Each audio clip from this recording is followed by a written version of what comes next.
How's it going, guys? My name is Tavarish, and this is my 2007 Mercedes-Benz S600. It has a V12 with twin turbos. It is an insane luxury car value that I got about 5 years ago for next to nothing. But for the last year, I haven't driven it all that much. In fact, it's pretty much been abandoned in the back of my shop because I've had other daily drivers take its place. And I figured that since the used car market is so crazy right now, it makes sense to just sell cars that I don't really need.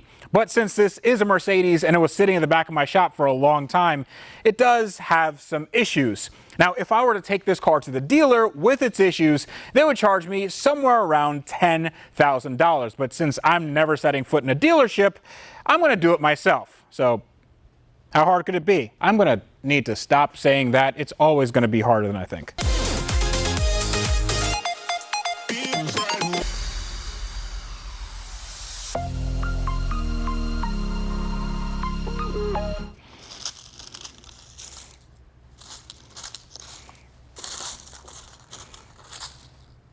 Oh, something was living in there. So if you guys are new to my channel, thank you so much for watching. I really hope you enjoy it. And consider subscribing and hit that bell if you like what you see. Now, this obviously is my 2007 Mercedes-Benz S600. You saw it in the intro.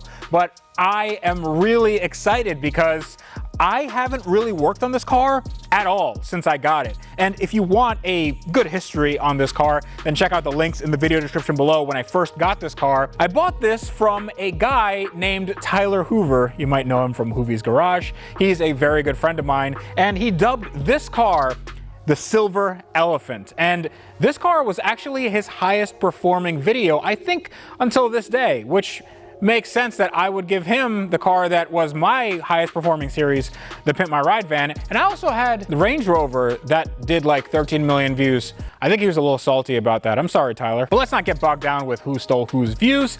This is a really, really good car. In fact, it was my daily driver for a very long time. I really did daily drive a V12 twin turbo Mercedes-Benz. And no, it was not ruinously expensive, but I think it might be today, because today we have a bunch of issues that need solving, and they are the major kind. They're not like little bits and pieces. They're pretty major mechanical issues that we need to solve right now. But the reason why I'm doing this and the reason why I'm working on this car instead of my other cars is because this car is going to be up for sale soon, probably in the next few weeks. I just don't have a place for this in my garage. I already have the S65 AMG that you guys saw and apparently liked, and I really like that car, but it's a little bit too similar to this one, and I really think that this car has more years left in it, and I want somebody else to enjoy it more than I can. So I know that you guys probably won't believe me when I say this car was cheap to run over 5 years, but yes, it actually was. It didn't really cost me anything other than gas and oil and the odd tire every once in a while. But what really surprised me was the insurance costs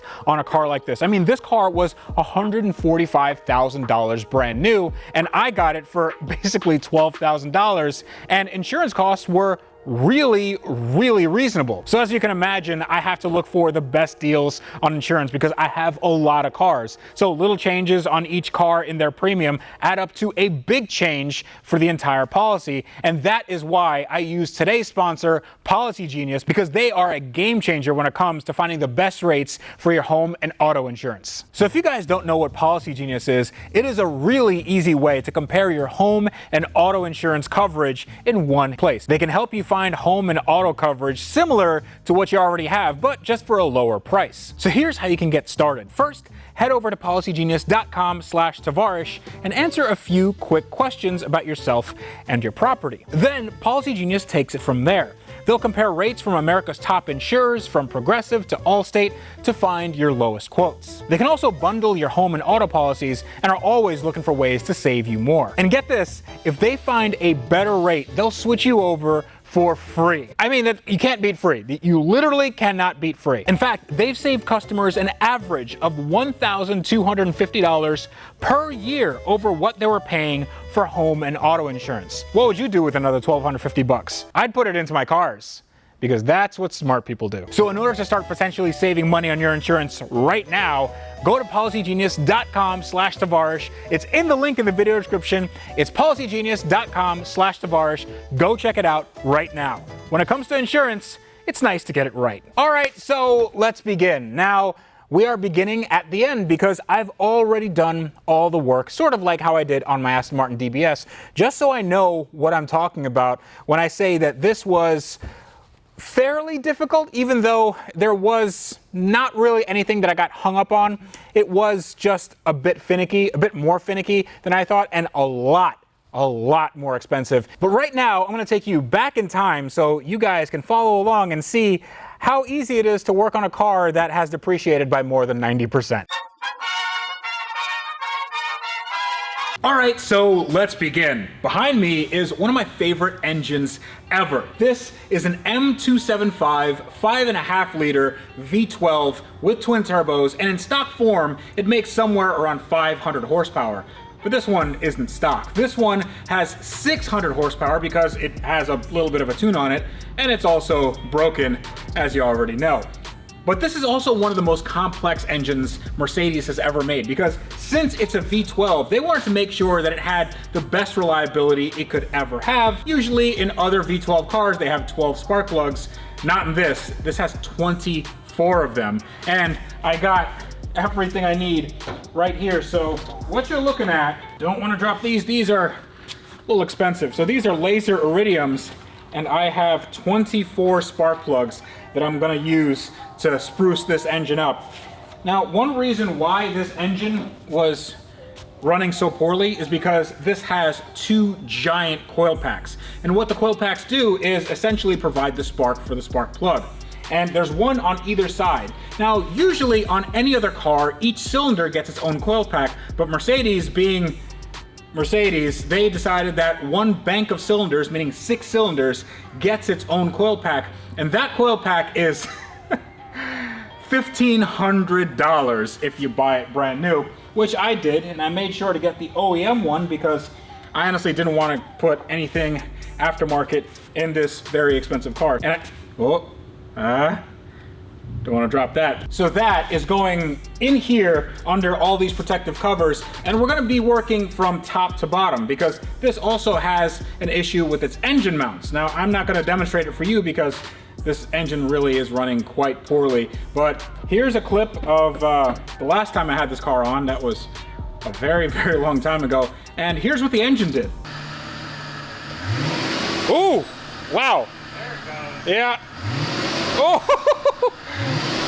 All right, well, that's about to come out of the engine bay. Now, just like the coil pack, I got OEM engine mounts, and I've actually had these for a while because I've been dreading doing it. But looking underneath the car, it's really not that bad, but I'm gonna show you that a little bit later. I'm also gonna do an oil change and fill up any fluids that need to be changed, along with some air filters and a cabin filter, basically giving this $140,000 car, when new, a tune-up. And hopefully everything goes back together right and this car starts right up because, yeah, this is getting a little bit more expensive than I thought.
So that actually wasn't that hard. I took all of the spark plugs out, we got the coil packs out, and it is a few days later, actually almost a week later, because I found something that I didn't really like, and that is it over here? Yeah, it's over here.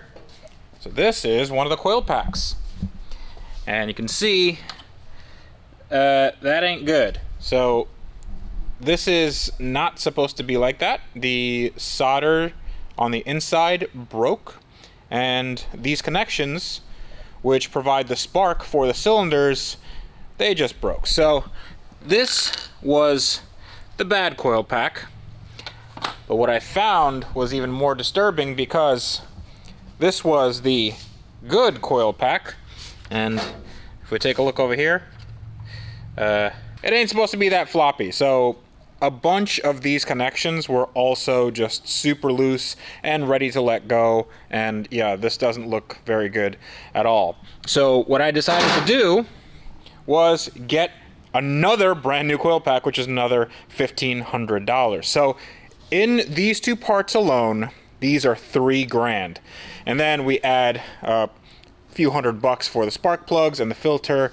This is ending up being a quite expensive service, but a very important one. And when I go to sell this car, it's actually gonna help me at sale time. So I have all of the spark plugs here, 24 in total, and honestly, they don't look that bad, but it is a little bit alarming because these spark plugs, if you can see, they're NGK, but they also have the Mercedes logo, which means that these might be like the stock spark plugs from when this engine was brand new, which is quite concerning to me. And you can see that this has been running rich. There's a little bit of oil on there.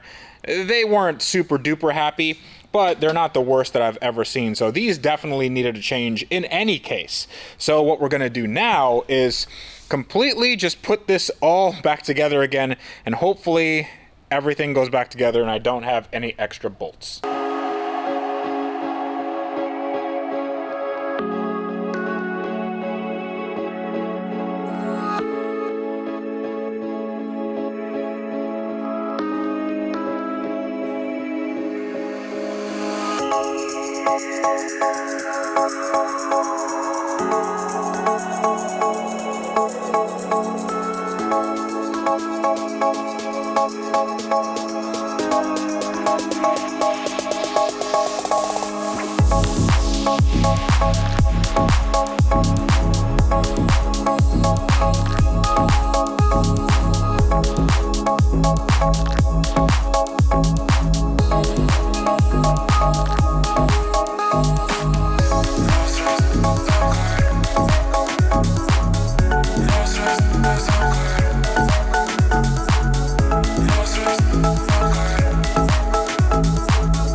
Well, okay, so I cut that a little bit short because I needed to do a few things off camera. Now, I just took out the mounts, and the engine mounts are these things right here. This little really dirty burger looking thing, this is what holds up the engine.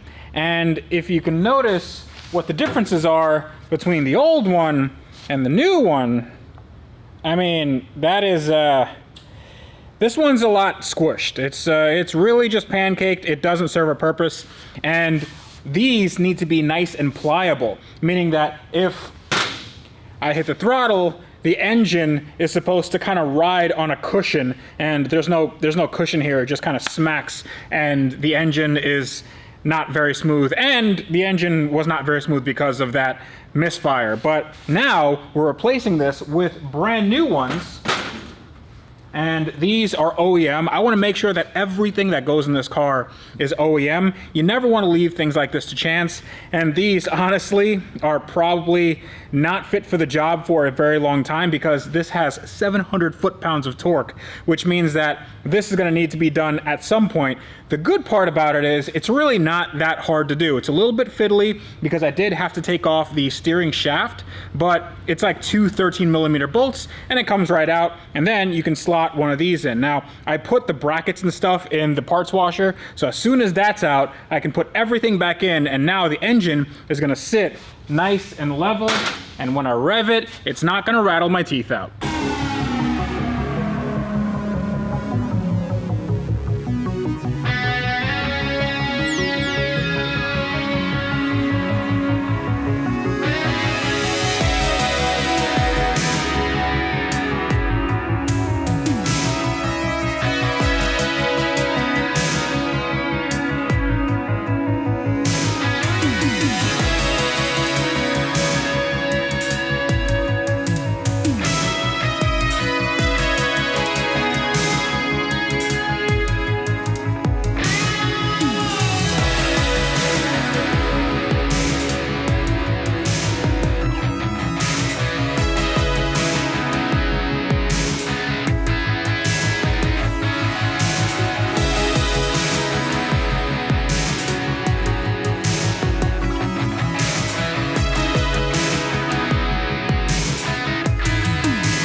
Alright, so that wasn't the hardest thing in the world, but it also wasn't exactly the easiest. I can see why people would find trouble with this if they didn't have a lift. Now, I did have to take off this steering column coupler thing. I don't know what the correct name for that is, but that is exactly what it is. I marked off right here just to make sure that we have the correct alignment when it all goes back on. And honestly, it's pretty simple. It's just a 13mm bolt right there, and then another one up here that you can't see because it's too dark. But if you take this out, then you can kind of shimmy out the engine mount on that side. But you have to basically take apart the engine mount, which is in 3 pieces inside that cavity, because it definitely won't just slide out. This side is a little bit easier because you can obviously see the engine mount right there. You can just pull the whole thing out and just lift the engine. But right now you can see that there's a decent amount of space between the engine and the subframe, which was not the case before. This was nearly touching and it was creating all sorts of vibrations and NVH and all that stuff. So right here, all we have to do is drain the oil, and then up top we'll change the filter, we'll put in new oil, and then hopefully this car should start right up. Fingers crossed. I'm gonna cross all my fingers because this took a little while.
All right, so moment of truth.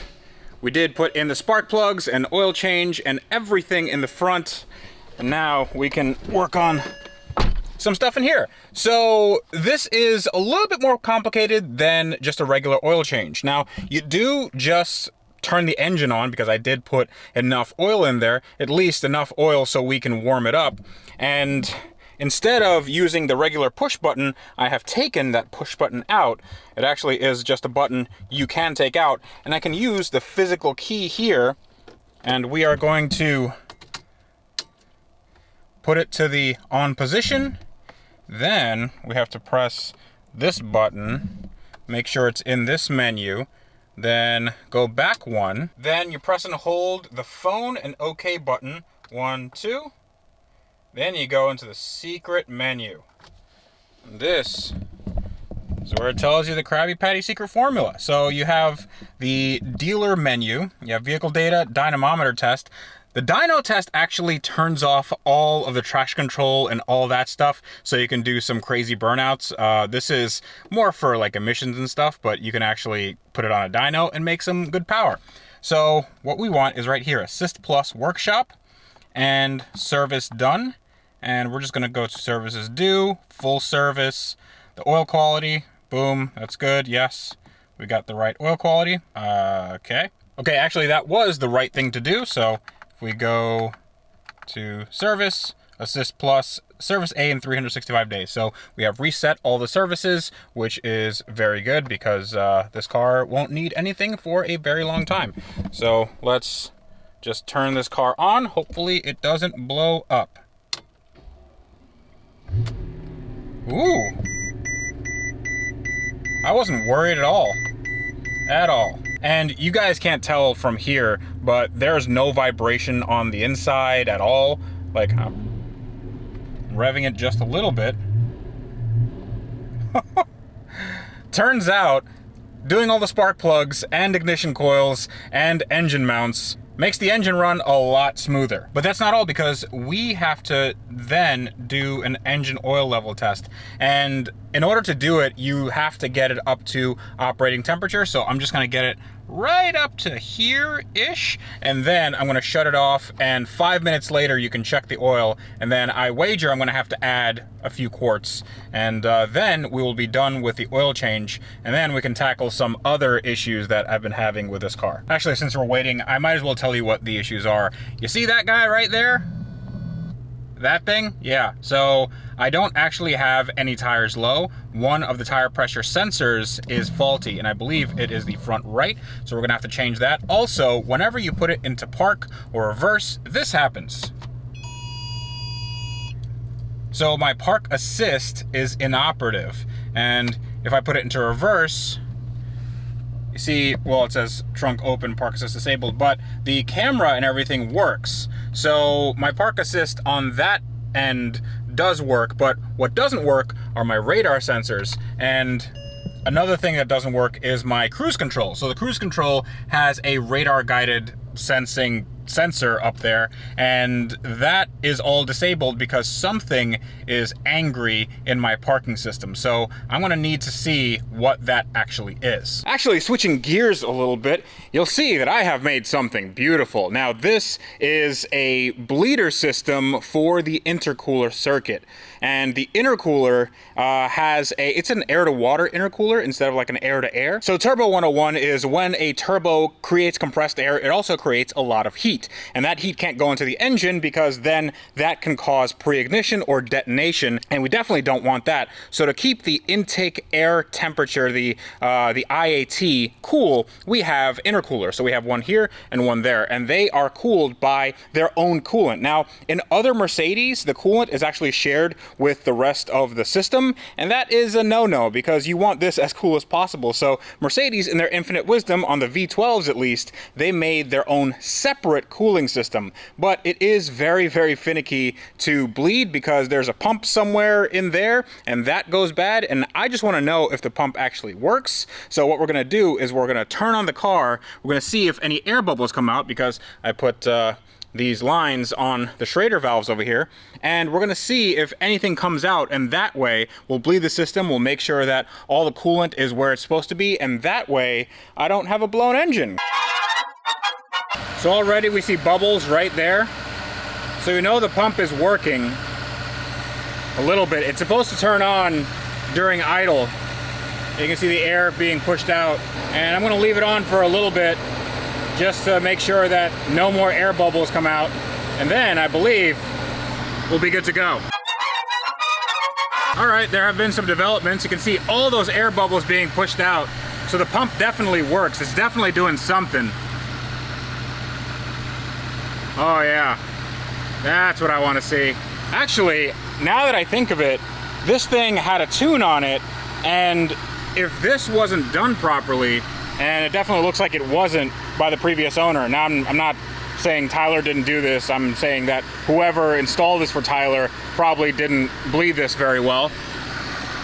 Oh yeah.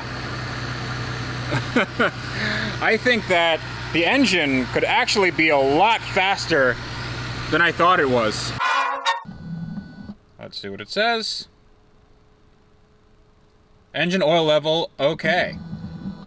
All right, on to the next thing. All right, so next up is some work on the front end. Now, you don't see it because, well, the bumper's in the way, but there are sensors just underneath the bumper, and those sensors are giving me a code because I have a fancy pants dealer scanner. Now, the error that I got is an A86/1, and that is a CAN bus error, and that turns the CAN bus system off. If you don't know what CAN bus is, it's a controller area network, and it's basically how all the systems in the car talk to one another very, very quickly. And if something's broken up here, like a wire is disconnected or a component's broken, then that thing is going to turn off to make sure that nothing in the rest of the car is broken as well. So what I'm gonna do is I'm gonna take off the entire bumper and just see what's going on, if I have to replace anything or if anything is disconnected, because as I've noticed, this bumper was repainted very, very poorly, and there's overspray all on the underside of this car. This was repainted probably at Mako or something. Tyler, you wanna explain this?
Okay, so I think I found something, but I might not have. So this is the connector for the front radar sensors, and if you're curious of what they look like, they're right here, right behind the bumper.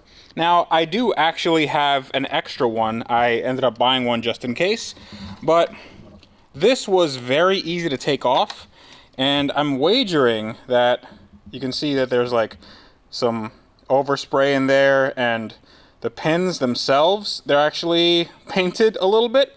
So I think I'm just gonna clean everything up and then make sure that this is all a very tight connection. You can see how this is just painted over, this is all silver. So I'm gonna clean this up, and then I'm gonna see if maybe my parking sensors work once more. Okay, it's the next day, and I spent all day yesterday off camera trying to diagnose this problem. So it turns out me taking off the bumper didn't really do much. So I took off the bumper and I took off everything underneath, which had the foam and, well, just everything right there. And you can see these guys. This is one of the radar sensors, and there's 4 of them. One's missing right here. So 1, 2, 3, 4. And these all checked out. These are all fine. They seem to be working okay, but what I figured out was, if we go to the car, the wiring leaves a little bit to be desired. Now, this, I think, happened because the previous owner, or one of the previous owners, I'm not actually just making fun of Tyler or where he got this work done. This is not his fault, but whenever this engine was installed, because this is the second engine in this car, I believe that when they installed it, really they didn't do a very good job, because a bunch of stuff was just disconnected. There's ground straps missing, there's wrong bolts, and there's just stuff. It just didn't look very good. So what I noticed was the harness right here is all connected fine. I did a continuity test for every connection, and I even got a spare sensor, and everything checked out. But what I noticed was, if you see the wire colors right here, you have red, you have two purples, and you have a brown. So in theory, red should be power, brown should be ground, and then the two purples should be a can, high, and low. So what I noticed was I got good resistance between the two purples, and the red gave me a good battery voltage, but this wasn't giving me a ground. And I knew that I was supposed to get battery voltage between the red and the brown, but this wasn't a ground. So what I did was something that you probably shouldn't do, and that is just ground it myself. So I exposed a little bit of here, and then I ran a wire directly to a bolt just to test what the situation was. And lo and behold, everything woke up, and it told me that there were sensors disconnected. So what I have to do now is actually, I'm going to cut this wire right here and then ground this myself, because what ends up happening a lot of times when you don't know the history of a car is sometimes the wiring harness, you can see that rat's nest over there, when that gets taken out and put back in, some wires can get frayed, some wires can just, like, with time and pressure, like, they can break. There's breaks in the wire sometimes, and it is a little bit crusty, and really I don't want to go chasing for that wire, because I'm gonna have to take off this entire thing, and I already know what the problem is, and it's a ground. It's not a signal wire or anything like that. So we can just ground that very quickly, make sure everything works, and then put this all back together again, and then hopefully we should have a working parking system, and then we can get on to the next thing. And just like that, it's complete. So I have everything connected in the front. I have the engine all buttoned up, and this is looking like a functioning automobile. Now, we're gonna see if it's actually a functioning automobile, because here's the moment of truth to see if my little ground solution worked out. Just turn it on. All right. And if we put it into drive, awesome. So you see those little bars right there? That is telling me that my Parktronic and my radar sensors are working perfectly fine. And we'll do the same thing in the back. Now it's in reverse. And you can actually see in reverse right there. Those are, yeah, that's my parking sensors in the back. That is so awesome. So awesome. Now let me show you what I did. Now I traced the ground, the errant ground, from there all the way back, and the entire engine bay harness is actually okay. So the ground break must be somewhere in there. But I did find out with the schematics of the car, I do have a wiring diagram of the car, that it just connects to a body ground. So what I did is I connected it to another body ground that was right here. This is actually a stock cable that is already connected to another ground, which is connected to this guy. So now this and the radar sensors now share a ground, which makes sense to me. I made sure to electrical tape, and I heat shrunk everything, and the splices are good, they're watertight. So this is all good to go, and it is as OEM as I could make it. And I didn't really want to take out the entire harness for the car just to see if one ground was somewhere broken, so I didn't want to worry about that. Now this is all working, we get good voltage, and everything works as intended. But I have one more thing that I need to do, and it's that stupid tire sensor warning. So I'm gonna take this on a little bit of a test drive just around the block. It's nothing to test anything out in terms of performance because it is raining cats and dogs out there. You can probably hear. Well, if you can't hear, it's raining really, really hard. I'm gonna go for a little ride around the block and then see if we still have that error in the TPMS system. And then we can see if we can maybe change one of these out. I'm pointing over here because I think this is the culprit. It's telling me to check the tires. Not any specific tire, just all of them. Just all of them. It told me nothing. So it turns out all I had to do was fill the tires with air because they were all around 28 PSI. I filled them to 38 PSI, and now we have no error lights at all. We started off with a check engine light and a tire pressure light and also the parking sensor thing and a bunch of other stuff, and now it runs so well. And listen to it. It is so smooth. I mean, for 167,000 miles, this thing drives really, really nicely. I am so happy. Okay, so this is mechanically complete. It is 100% done. We have done all the major services, and now it is ready for many, many more miles. Actually, it's been driving a lot better than I've ever had it because I've never changed the spark plugs. I probably should have done that when I first got the car, but yeah, you know, you forget about stuff. You forget to do things, and the car was running okay until it wasn't, but now it's running just like new. I mean, this thing runs really, really smoothly. But in the next coming episode, I'm gonna do something about this.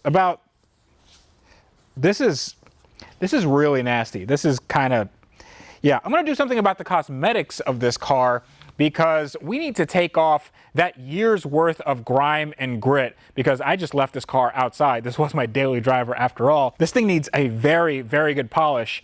And then after that, we're gonna take it on one last drive before I sell it.